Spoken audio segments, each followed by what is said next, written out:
Bonjour à toutes et à tous, je m'appelle Samuel, je suis étudiant en diététique et bienvenue sur ma chaîne YouTube.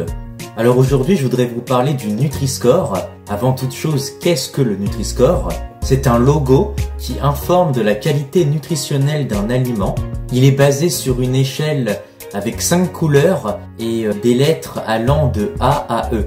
La lettre A correspond à un aliment de très bonne qualité nutritionnelle et E, un aliment de très mauvaise qualité nutritionnelle. Je sais pas si vous avez remarqué, mais on voit de plus en plus le Nutri-Score apparaître sur toutes les denrées alimentaires quasiment, même si cette mention n'est pas obligatoire à l'heure actuelle. La lettre du Nutri-Score est attribuée selon les nutriments à favoriser et ceux à limiter, qui sont contenus dans le produit. Un aliment qui est riche en sucre simple, en acides gras saturés, en sel et qui est riche en énergie, donc en kilocalories, va avoir un Nutri-Score très élevé. Et avoir une lettre élevée correspond à une mauvaise qualité nutritionnelle.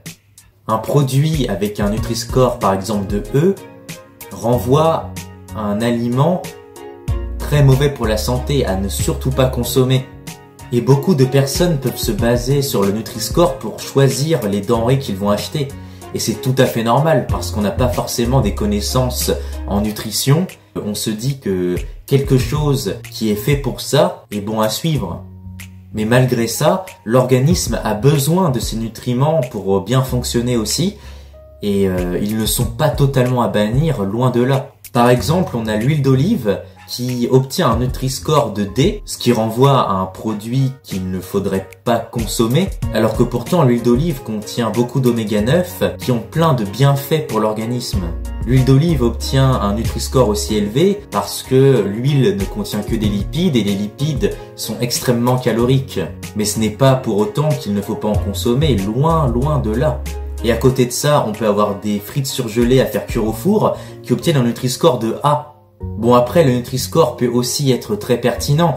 Par exemple, il donne la note de E au Nutella, ce qui est tout à fait normal car c'est un produit ultra transformé qui est vraiment à limiter.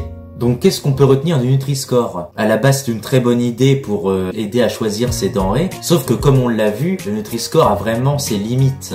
En fait, il ne faut pas en tenir compte absolument, il ne faut pas se priver d'acheter une denrée juste parce qu'elle a un Nutri-Score élevé. Au final, il faut toujours garder son esprit critique sur les choses. Donc voilà pour cette petite vidéo sur le Nutri-Score. Si mon contenu vous intéresse, n'hésitez pas à vous abonner à ma chaîne YouTube, je viens de débuter. Sur ce, on se retrouve très prochainement pour une nouvelle vidéo, et en attendant, je vous souhaite une très bonne journée.